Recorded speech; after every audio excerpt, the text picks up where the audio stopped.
Film industry దగ్గరికి వస్తే ఇప్పుడు మన దగ్గర తెలుగు ఫిలిం ప్రొడ్యూసర్స్ కౌన్సిల్ సెక్రటరీగా ఉన్నటువంటి ప్రసన్న కుమార్ గారు మనతో ఉన్నారు. ప్రసన్న కుమార్ గారు నమస్కారం అండి.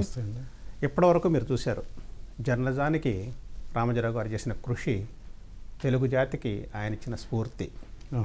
అదేవిధంగా ఫిలిం ఇండస్ట్రీకి ఆయన చేసినటువంటి కృషి ఉషా కిరణ్ మూవీస్ అంటే అసలు ఉషా కిరణ్ మూవీస్ అంటే ఆ సముద్రం మించి ఆ ఉషా కిరణ్ అలా ఎదుగుతా అంటే ప్రేక్షకులందరూ అసలు అంటే ఒక థియేటర్లో ఆ ఉషా కిరణ్ మూవీ సినిమా అంటే దాదాపు 100 కార్లు దాకా వచ్చేటంత రేంజ్లో వచ్చిన ఇమేజ్. అంటే ఒక ప్రతిఘటన కానీ అలాగే కామెడీ సినిమాలు కానీ ఎన్నో సినిమాలు, రకరకాల సినిమాలు, న్యూ టాలెంట్, న్యూ టెక్నీషియన్స్ ఎంతోమందిని పరిచయం చేస్తూ ఆయన ఎన్నో భారీ భారీ సినిమాలు చేయగలిగే స్తోమతలో ఉన్నా కూడా ఆయన ఎప్పుడు కూడా కొత్త వాళ్ళు రావాలి, ఇండస్ట్రీ కొత్త రకం వస్తే, కొత్త రక్తం వచ్చినప్పుడే ఇండస్ట్రీ బాగుంటుందని చెప్పి ఒక నిర్మాతగా ఆ రకంగా ఎన్నో చేసి దాని తర్వాత ఒక ప్రాపర్గా పంపిణీ రంగం లేదు అని చెప్పి ఆయన మయూరి సంస్థను స్థాపించి ఆంధ్రప్రదేశ్, తెలంగాణ 2 రాష్ట్రాలకి అలాగే కర్ణాటక పక్కన తమిళనాడు అన్నిటికీ కూడా కలిపి ఇది చేయటం, ప్లస్ హిందీలో కూడా అన్ని భాషల్లోనే ఆయన సినిమాలు తీసేటు నిర్మాతగా ఇటు పంపిణీదారుగా.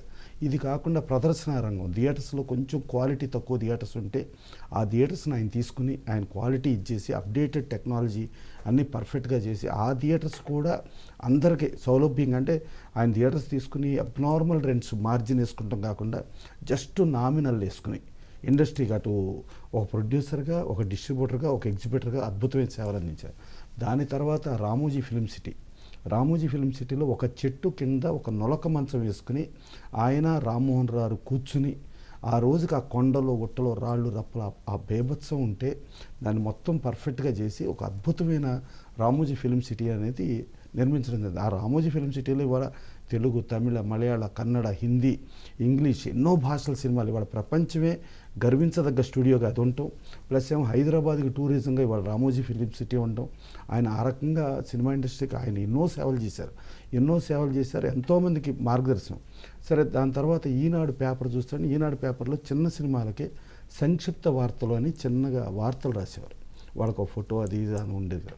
మేమందరం కలిపి ఒకసారి ఒక 200 మంది ప్రొడ్యూసర్లు వెళ్ళి రామోజీరావుని కలిస్తే ఆయన మాకు అక్కడ లంచ్ ఏర్పాటు చేసి మా అందరికి ప్రాపర్గా ఇచ్చేసి, ఏంటి మీ ప్రాబ్లం ఏంటంటే, సార్ చిన్న సినిమాలకి మీరు సంక్షిప్త వార్తలు వేస్తున్నారంటే స్టార్ల సినిమాలు స్టార్లకి ప్రతి ఒక్కళ్ళు కోఆపరేట్ చేస్తారు, కానీ చిన్న సినిమాలకి ఎవరో కోఆపరేట్ చేయరు, మన దగ్గర ఈ ప్రాబ్లం ఉందంటే అయితే ఏం చేయాలి, కొంచెం మన చిన్న సినిమాలకు కూడా ఫోటోలు వేసి వాళ్ళకి కొంచెం ప్రాపర్ పబ్లిసిటీ అని మేము చెప్పామంటే చెప్పిన వితిన్ మినిట్స్లో నాకు ఈనాడు నుంచి ఫోన్ వచ్చిందండి.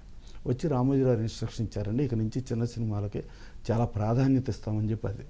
దాని తర్వాత అసలు ఇంకా సినిమా ఇండస్ట్రీకి ఏం చేయాలి, ఎలా చేయాలి అనే దగ్గర ఆయన దాదాపు 5-6 సార్లు ఆయన పర్సనల్గా గంటల కొద్దీ టైం వెచ్చించి మా అందరినీ కూర్చోబెట్టి, ముందు మనకు ప్రతి విలేజ్ లెవెల్లో ఒక థియేటర్ కావాలి, ఆ థియేటర్ ఒక చిన్న మినీ థియేటర్ లాగా ఉండాలి, ఆ మినీ థియేటర్ ఓన్లీ థియేటరే కాకుండా దాంట్లో ఒక సూపర్ బజార్ లాగా అన్ని వస్తువులు దొరికేటట్టు, ప్లస్ దానికి లింకులో థియేటర్ లాగా పెట్టుకుంటే బాగుంటుంది, ఇది చేస్తే బాగుంటుంది అనేది అనుకుని అదే రోజున బస్ స్టాండ్లో థియేటర్స్, రైల్వే స్టేషన్లో థియేటర్స్, ఇవన్నీ కాన్సెప్ట్ అనుకుని దాని మీద మనం ముందుకెళ్దాం. దానికి నేను ఎంత కావాల్సి వచ్చినా నేను ఫైనాన్షియల్గా చేయమన్నా చేస్తాను, సహాయం చేయమన్నా చేస్తాను. ఏ రకంగా అయినా సినిమా ఇండస్ట్రీ బాగుకి, చిన్న సినిమాల బాగుకి నేను ఎప్పుడు ముందుంటాను. నేను స్టార్లతో చేస్తే ఎన్నో పెద్ద పెద్ద ఇంటర్నేషనల్ ఫిల్మ్స్ చేయొచ్చు, నాకు అది కాదు ముఖ్యం, నాకు చిన్నవాడు బాగుండాలి, చిన్న సినిమాలు బాగుండాలి అని చెప్పి ఆయన దానికి గంటలు, అంటే మేము ఒక రోజు వెళ్తే ఒక 5 hours మాతోనే కూర్చున్నామండి. మాతో 5 hours కూర్చుంటం మూలంగా ఆయనకు ఒక పైసా కానీ ఒక ఇది కానీ ఏమీ లాభం లేదు, కానీ ఒక సమాజ శ్రేయస్సు ఒక ఇది అని చెప్పి అనే మూడ్లో ఆయన ఉండేవారు. అలా సినిమా ఇండస్ట్రీకి ఎంతో సేవలు చేశారు. సినిమా ఇండస్ట్రీ నుంచి ఏది జరిగినా మేము ఒక మెసేజ్ పంపిస్తే, మళ్ళీ ఒక టైంలో లాస్ట్ టైం కరోనా వచ్చినప్పుడు వ్యక్తిగతంగా కానీ లేకపోతే ఇంటర్నల్గా కానీ మీరు చేసుకుంటే ఎవరికాళ్ళు చేసుకోవచ్చు, కానీ మీరు అదే Telugu film chamber of commerce, Telugu film produce council లాగా మీరు ఒక ఆర్గనైజేషన్ లాగా చేస్తా అంటే చెప్పండి, నేను ఒక 25 crores ఇచ్చేస్తాను అని ఆయన చెప్పారు. మాతో పాటు చదలవాడి శ్రీనివాసరావు రావటం, మాతో చాలా ప్రేమగా, అంటే చాలా ఆప్యాయంగా ప్రేమగా ఉండి అందరికీ రెస్పెక్ట్గా ఉండి అలా అద్భుతంగా చూసేవారండి రామోజీరావు. అలా చూస్తూనే కాకుండా అసలు తెలుగువాడికి తెలుగువాడి టేస్టు అంటే తెలుగు అంటే మన తెలుగు ఆవకాయ అంటాం, మన తెలుగు గోంగూర అంటాం. ఒక ఆవకాయ గోంగూరని ప్రపంచవ్యాప్తంగా పరిచయం చేయడానికి ఒక ప్రియా పచ్చళ్ళు, ఆ ప్రియా పచ్చళ్ళ ద్వారా ఇది చేయటం. ఆ ప్రియా పచ్చళ్ళు వచ్చిన కొత్తలో అప్పట్లో మనకి యాజ్ ఇట్ ఈస్గా మన సాంగ్స్కి ఒక ప్లే చేయటం అలా ఉండేది కాదండి. ఎవ్రీడే నైట్ ఒక హాఫ్ అన్ అవర్ ప్రోగ్రామ్ పెట్టి ఆ ప్రియా పచ్చళ్ళ ప్రోగ్రాంలో రిలీజ్ అయ్యే కొత్త సినిమాలు వాటి పాటల ప్రోగ్రామ్ లాగా పెట్టేవారు. మైక్రోఫోన్ లేదు. ఫస్ట్ దాని నుంచి స్టార్ట్ అయిందండి. ఆ పాటల ప్రోగ్రామ్ స్టార్ట్ అయ్యి అక్కడి నుంచి ప్రసన్న కుమార్ గారు, అవును. ఫిలిం సిటీ కొబ్బరికాయతో వెళ్ళి గుమ్మడికాయతో బయటకు రావచ్చు అంటారు. అవునండి, రావచ్చు అంటారు. అవును. ఆ ఫిలిం సిటీ కట్టాలనే ఆలోచన ఆయనకి ఎలా వచ్చింది? అంటే ఒక సూపర్ బజార్లోకి వెళితే మొత్తం ఈచ్ అండ్ ఎవ్రీథింగ్ మొత్తం దొరుకుద్ది అనే దగ్గర అది ఉండి, ప్లస్ మన రాష్ట్రానికి మనకి ఇది ఎంతో ఉపయోగకరం, ఇది ఎంతో ప్రయోజనకరం అని అనుకుని ఒక ఆ ఫిలిం సిటీ అనేది ఇవాళ టూరిజంకి వన్ ఆఫ్ ది ఇంపార్టెంట్ అయిపోయిందండి. ఇవాళ చూసుకుంటే ఒక హిందీ సినిమా అక్కడ బాంబే స్టూడియోలో ఉన్నా కూడా హిందీ వాళ్ళందరూ కూడా ఇవాళ రామోజీ ఫిల్మ్ సిటీలో షూటింగ్ చేసుకుందాం అనుకుంటాం. ఒక రజనీకాంత్ గారు తమిళ సినిమా ఉంటే తమిళనాడులో ఎక్కడ చేసుకుంటే ఇబ్బంది ఏమని చెప్పి ఆయన వచ్చి ఫిల్మ్ సిటీలో షూటింగ్ చేసుకుంటాం. అలాగే కర్ణాటకలో చేస్తేనే సబ్సిడీలు అనేవాళ్ళు వాళ్ళు ఒక్క ఫిల్మ్ సిటీకి ఎగ్జామ్షన్ ఇచ్చారండి. మీరు ఫిల్మ్ సిటీలో చేసుకుంటే మాకు సబ్సిడీలకు ఎలాంటి ప్రాబ్లం లేదు. అలా ఆయన నిర్మించిన ఆ ఫిల్మ్ సిటీ అనేది అసలు దేశానికే ఒక గర్వకారణంగా, ఒక ప్రపంచానికే ఒక అత్యద్భుతంగా Guinness book of world record వచ్చింది. Guinness book of world record వచ్చింది. ఇంకోటి ఏంటంటే అండి, నేను ఫిల్మ్ సిటీలో ఒక బృందావనం సెటప్ ఉందండి. అదే ఒరిజినల్గా మనకు మైసూరు దగ్గర బృందావనం ఉందండి. బృందావనం మన పాత రామరాజు సినిమాలు, నాగేశ్వరరావు, కృష్ణ గారి సినిమాలు వాటిలో అప్పుడు బృందావనం ఉండేది.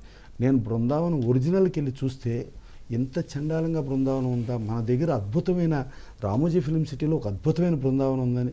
అంటే ఒరిజినల్ బృందావనం అనేది రామోజీ ఫిల్మ్ సిటీది, మనకు మైసూరు దగ్గర ఉన్న బృందావనం ఏదో కాపీదన్న ఫీలింగ్, ప్లస్ దాన్ని ప్రాపర్గా మెయింటైన్ చేయకపోవటం నేను చూశానండి. అంత అద్భుతంగా ఆయన చేయటం, ప్లస్ ప్రతిదీ కేర్ తీసుకుంటాడు ఆయన. కానీ రామ్మోహన్ రావు గారు కానీ ఎక్కడన్నా ఏం జరిగినా ప్రతిదీ కేర్ తీసుకుంటాం.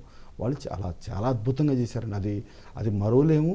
ప్లస్ వాళ్ళు ఎప్పుడు డౌన్ టు ఎర్త్ అండి. ఏ రోజున కూడా నేను ఇంత రామోజీ ఫిల్మ్ సిటీ నేను ఇంత ఉన్నాను అని ఎప్పుడు ఫీల్ అవ్వకుండా నేను ఒక సామాన్యుడిగానే ఉంటాను అంటే ఎక్కడన్నా ఉంటే గబుక్కునంటే పదండి నడుచుకుంటే వెళ్ళిపోదాం అని చాలా దారుణంగా నాట్ ఓన్లీ చిత్రరంగం అండి, అసలు సమాజానికి ఆయన లేకపోవటం అనేది చాలా తీవ్రమైనటువంటి.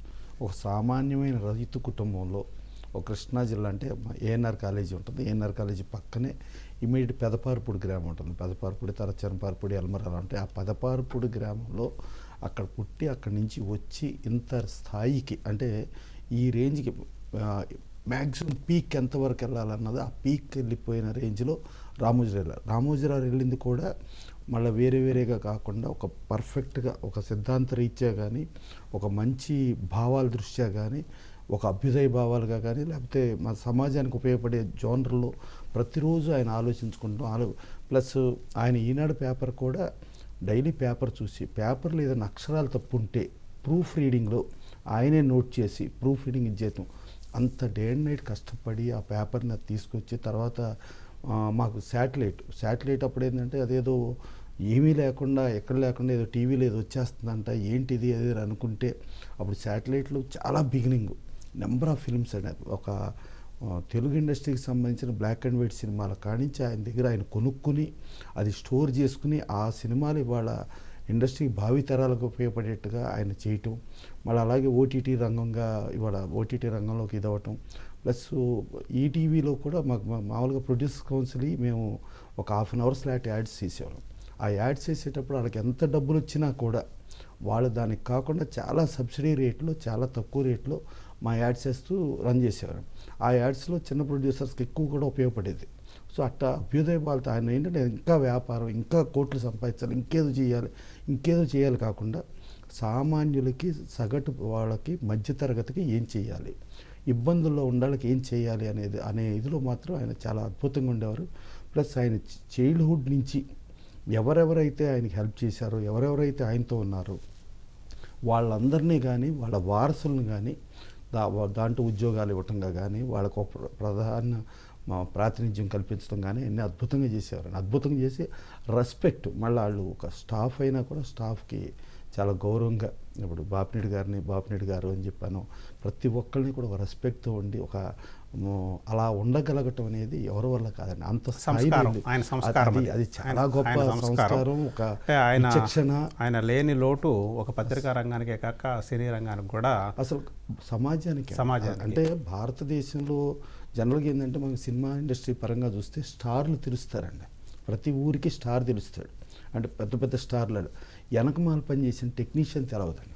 కానీ ఒక టెక్నీషియన్ కూడా ముందుకు వచ్చి ప్రపంచానికి తెలియటం అంటే ఒక పల్లెటూరు ఉంటే పల్లెటూరులో ఆ ఈనాడు పేపర్ ఎల్లని పల్లెటూరు లేదండి.